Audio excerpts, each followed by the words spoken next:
you are amazing. You're an amazing wife. We have a great family, and you bring me a lot of joy. All the compliments in the studio. Thank you, babe. But you can't be responsible for my happiness. Well, no, and I can't be responsible for your happiness, and you can't be responsible for mine. Yeah, it's an impossible goal. I mean, not that you'd ever say, I don't care about your happiness, right? It's like you never say that to your spouse, because that is something I think, it's like you want your spouse to be happy, and you don't want to just brush that aside, but you can't take that responsibility or have that responsibility put on yourself by your spouse. Absolutely, because it's internal. Mm-hmm. There's so many things going on. You may be one choice away from a thriving marriage. Welcome to the Operation Thriving Marriage podcast with Bryon and Jennifer Harvey.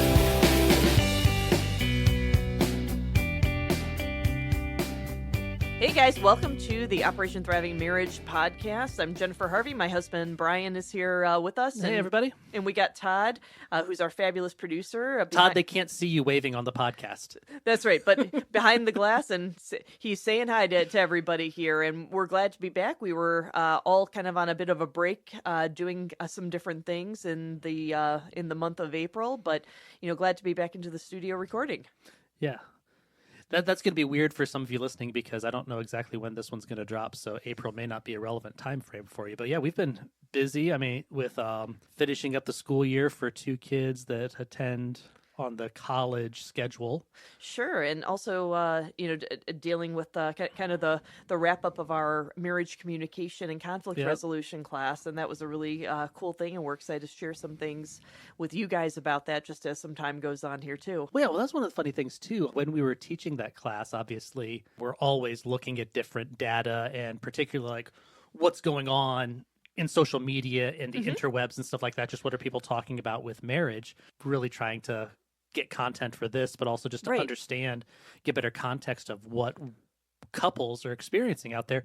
And you found a post, I don't know if it was on Instagram or Facebook or something like that, but it was really weird. We had a really long conversation, and at the end of the conversation, you were like, hey, this needs to be a podcast episode. And like, well, I wish we would have recorded that conversation, because now I need to think about everything that we said. And no, I remember that, yeah. But you were Tell the listeners a little bit about that post about like wives and focusing on husband happiness and stuff like that, and kind of what was the theme of that? Yeah, it seemed like what that person who had put that post together and had out there was saying is that the wives really need to focus on their husband's happiness and just really creating an environment where the husband can be happy. And it was almost like, husband is out in the world and, he's working and he's dealing with different things that are going to make him, unhappy or cranky, or things are so difficult on him that the wife has to kind of curate the home environment and the family environment, that they have to focus on creating and sustaining, just this significant baseline of happiness for the husband all the time. And to me, that sounded kind of exhausting, to be trying to just facilitate someone's happiness 24 hours a day, 7 days a week. For sure. What's interesting about that one, though, is it wasn't necessarily the trad wife trend per se, though it could certainly fall into that kind of niche. Mm-hmm. But what was particularly interesting to me was this wasn't from a man's perspective saying, hey, wife, I need this from you. It was more from the wife's perspective of, hey, women, this is how we need to be wives. Right. Yeah. And just focused on that need or perceived need of the husband. You just got to keep him happy. And when you first told me about it, I felt more, the way I received it, it was more placating. It was more just make him happy. And it reminded me of the happy wife, happy life thing. And typically when I hear that, it's placating. It's like, just give her what she wants so she won't nag you, so you won't have to have all the craziness in the house. And so just happy wife, you know what? Let her, it's oftentimes stereotypically like dealing with money. Well, let her just go spend that money on her drapes or her whatever it is. Let her go do her yoga class or whatever. But it's like, happy wife, happy life. She's happy. She's doing her thing. She's not going to nag me. And so when you first told me about the post that you saw, I received it kind of as like, the equal and opposite version of the happy wife, happy life. Sure. Well, just placate your husband so that it's easier on you. Right. And to me, that it just seems like ultimately that's not something that is working or something that we should reach for as Christians. Well, I don't think so. And we've talked about that before. You've got your friend who her answer to the whole happy wife, happy life is, what was it? Happy spouse, happy house. Right. But, and again, I credit to my friend Tammy for that. And I think that probably happy spouse, happy house is better than, one spouse choosing to placate the other or vice versa. Right. Whereas it's just more equality as to that, and recognizing that it's like we both have to have a positive perspective. We both have to be giving and taking, to have that mutuality in that marriage. Well, it certainly feels like on the surface, it certainly feels like it's more equal. Right. It feels more like it's an appropriate corrective, I guess, for things. At the same time, does that really work?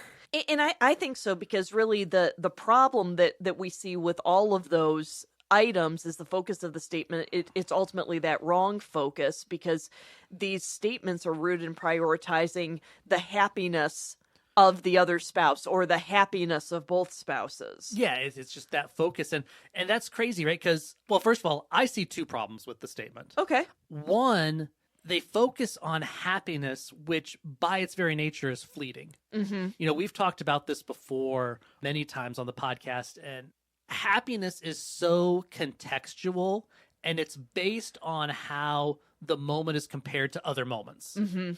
So this moment is better than other moments, so I'm happy.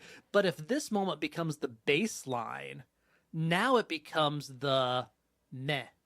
It becomes just this is the base level of happiness. And so no longer am I actually happy. I'm just content or just meh.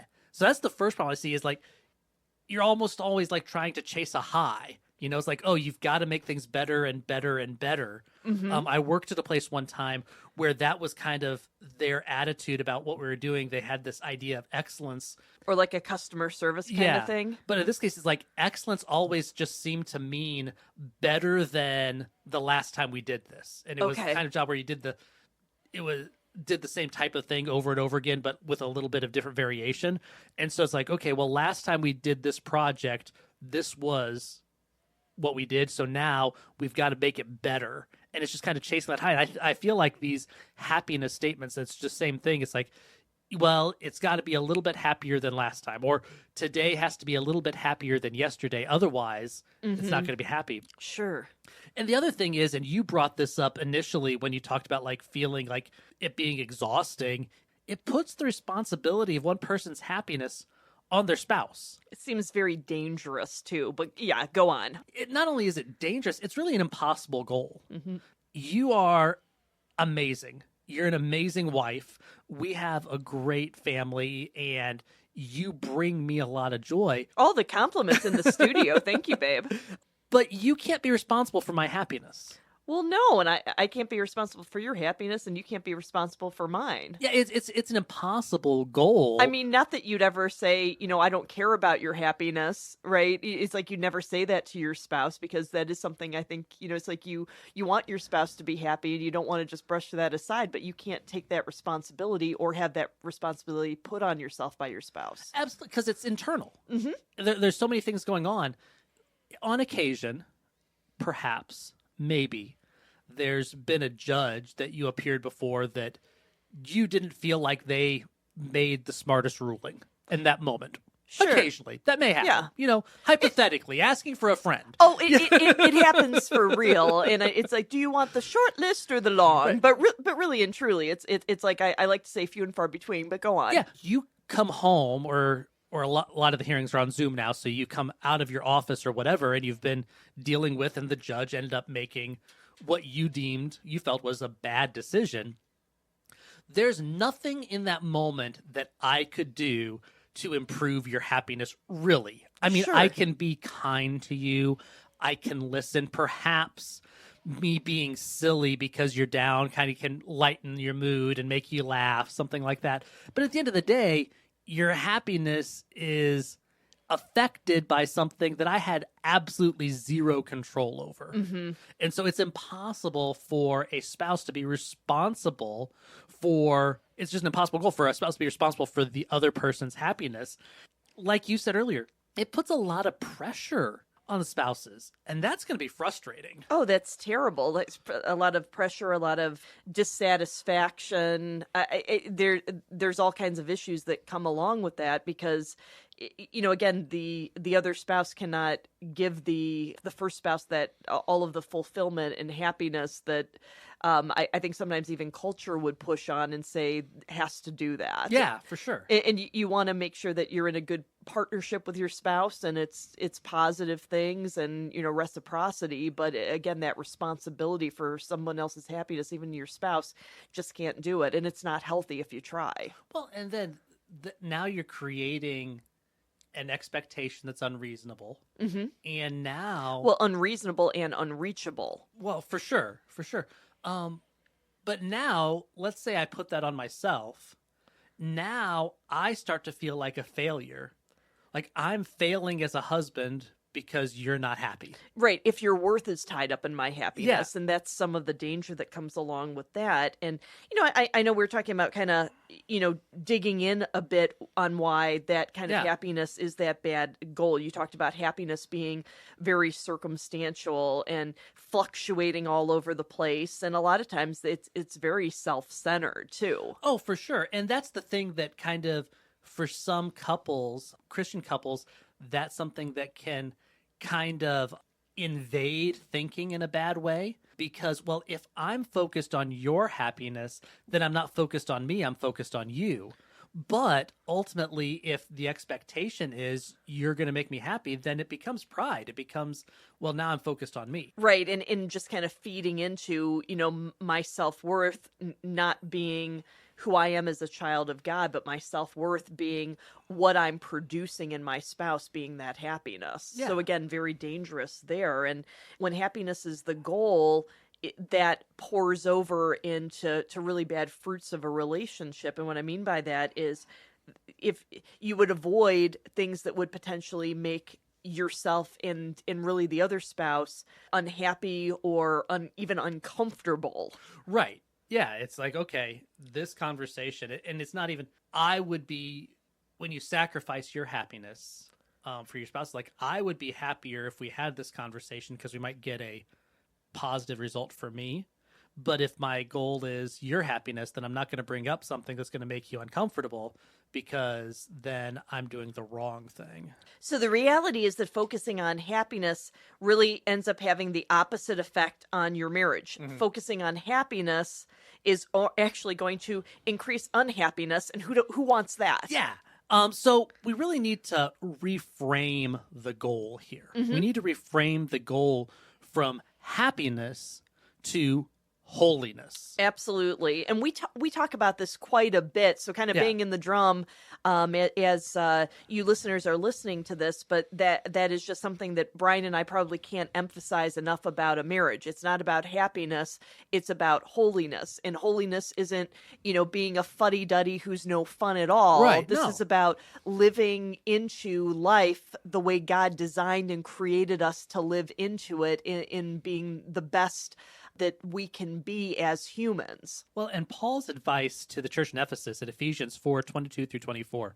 You were taught with reference to your former way of life to lay aside the old man who is being corrupted in accordance with deceitful desires, to be renewed in the spirit of your mind, and to put on the new man who has been created in God's image in righteousness and holiness that comes from truth. And what's interesting about that is I know you've talked in the past about like the old man, right? So we're talking about like former, right? It's like we're not talking about an elderly person. Just the idea of this is how you used to be, and you don't want to be living like that. You want to be living how God ultimately had created you to be living into that. And for a lot of Americans, I think that old man, that happiness is tied to the old way of living, the old man. I mean, it's in the founding documents of our country.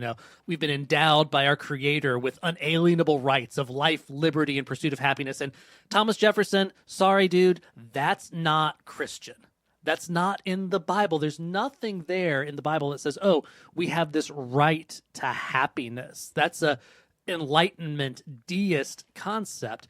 And we need to look at scripture and be informed by that and see we need to put off these selfish desires. We need to put off these corrupted, like worldly desires of, okay, it's all about me, it's all about my happiness, and be transformed and have our mind and spirit renewed and focusing on holiness that comes from truth and scripture. And then First Peter, when Peter writes, 1 Peter 1:14-16, says, like obedient children, do not comply with the evil urges that you used to follow in your ignorance, but like the Holy One who has called you, become holy yourselves in all of your conduct. For it is written, you shall be holy because I am holy. And let's be honest, there's a lot of things that will make someone happy temporarily that are evil and corrupt. Sure. There are things that, oh, I want this pleasure now, and I don't care about what's right, integrity, honesty, holiness. I just want to feel good, and that's childish, and that's sin. And Peter, along with Paul, is saying, hey, that is not the way God has called us, and that's in general, but even more so in marriage, because of the relationship that marriage is. Right. And it seems like just looking at what Peter and Paul are both writing together, saying, okay, you want to get rid of these deceitful desires and not go along with that. You want to make sure that you're not complying with evil urges. Again, basically saying the same kind of thing. They're phrasing it a little bit different. And then be working in that righteousness and holiness that's coming from the truth, being holy because God is holy, and following that as opposed to chasing after the wind, these deceitful desires of pleasure and comfort and happiness. Yeah. And see, marriage exposes that, right? Mm-hmm. Marriage exposes you can't live with someone, be married to someone, and not have your selfishness exposed, Sure. your pride exposed, or have to learn how to deal with the unexpectations, those unvoiced, unshared, and unreasonable, unmet expectations.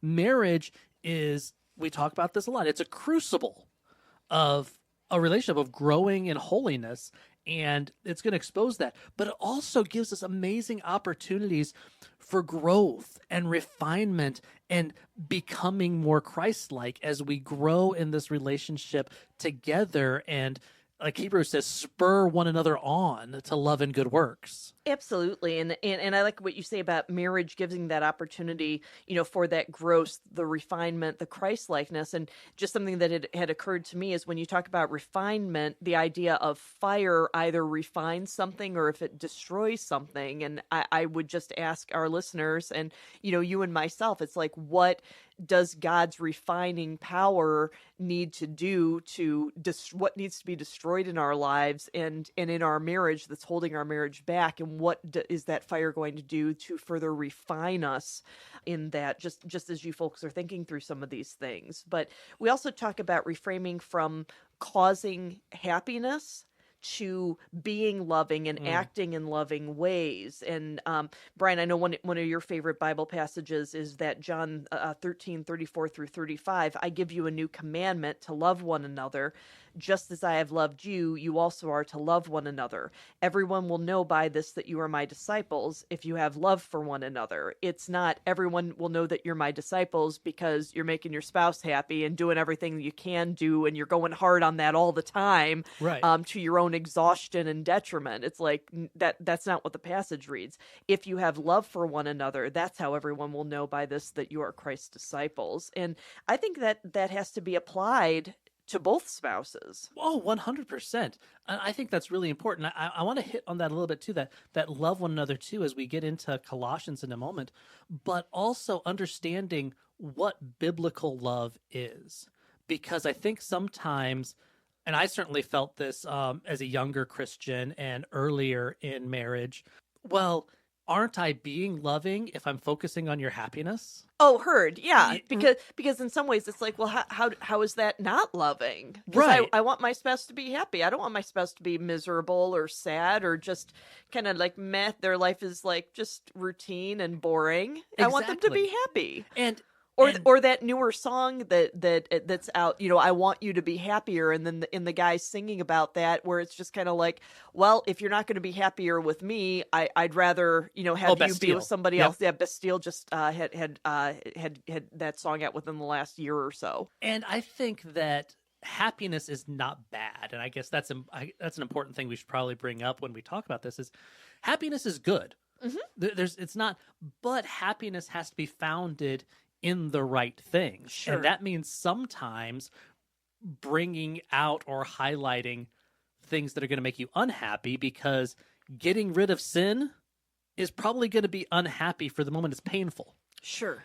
So love is wanting what's best and willing to sacrifice yourself for what's best for someone else. And that means sometimes being the brunt of some unhappiness or having to bring about things like, hey, you're going to be unhappy with me when I talk to you about this, but I do believe in scripture, in the world, that this is actually going to make things happy. And so for husbands, Colossians 3:19 says, husbands, love your wives and do not be embittered against them. I mean, specifically to husbands, hey, be loving. And then Titus 2:4 says to wives, in this way, they will train the younger women to love their husbands and to love their children.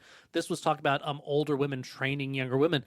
The point being that this command to love is universal for all Christians, but also applied specifically to husbands for their wives and wives for their husbands. God's not letting anyone off the hook when it comes to love. That's it. This is who God is. This is what God expects to be. This is what new creation is built upon. It's built upon the foundation of God's love for his creation. And we as the agents, we as the ambassadors of that new creation are responsible for displaying that and being a foretaste of that. And what I think is really great is sometimes people are like, well, what is love? How does that work out? Again, we've done some, just different presentations and talks, and yeah, I love pizza. I love my friends. And, again, you can listen to another podcast or another talk that either Bryon just did or both of us did on this. But what I think is always cool is we've got a really great definition of love that neither Bryon nor myself nor any other pastor or speaker ended up writing.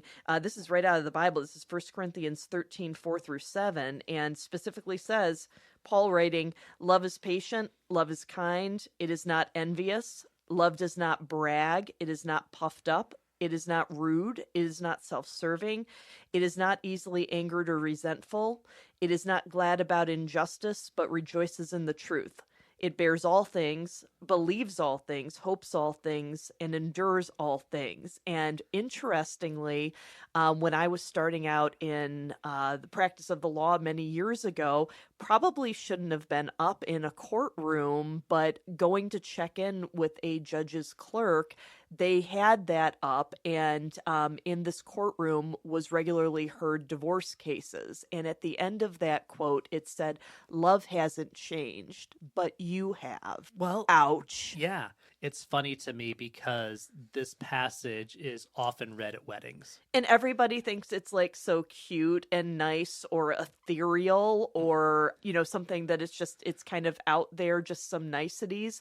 But guys, where the rubber meets the road, this is what we all need to be living into in our marriages. Yeah, this is a command not to, when you read through Corinthians, this is a command to a church that is tearing itself apart over factions and division and fighting with each other. And they're ticked off at Paul because he wasn't able to show up when he said he.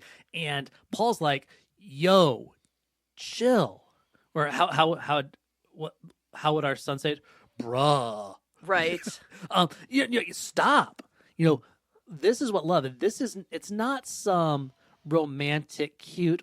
Oh no, this is tough love for real, not tough love and like being harsh for the sake of the betterment of the person. It's tough love being this is tough to do all the time. This is the real work of the Christian and the real work of a spouse growing in holiness and building a thriving marriage. And what I would say is take a look at this. Again, this is 1 Corinthians 13, 4 through 7.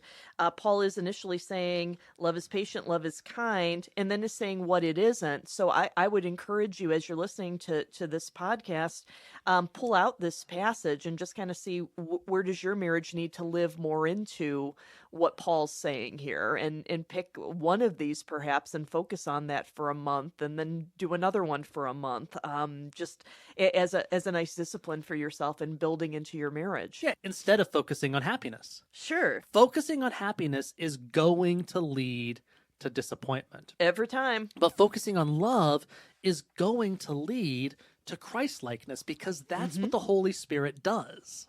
Right, because happiness is that byproduct. It's not a foundation. You can't build on the foundation of happiness for a marriage. It's just not going to work. A strong marriage is instead built on commitment, sacrifice, love, and forgiveness. A thriving marriage isn't built by keeping each other happy. It's built by helping each other become more like Christ. And that's where that real peace is found. That's where that thriving marriage is found. And that's where that fulfillment is found in Christ. Thank you guys so much for listening to the Operation Thriving Marriage podcast. And while you've got the app open, do us a favor and drop a rating and a review. That really helps get the word out about the podcast. We really love hearing from you guys. Jen and I started Operation Thriving Marriage to help couples and churches take marriages from merely surviving to thriving. We've got our book, we've got a blog, and resources for our coaching ministry, and you can bring us out for an Operation Thriving Marriage experience. For more information, go to operationthrivingmarriage.com. That's operationthrivingmarriage.com.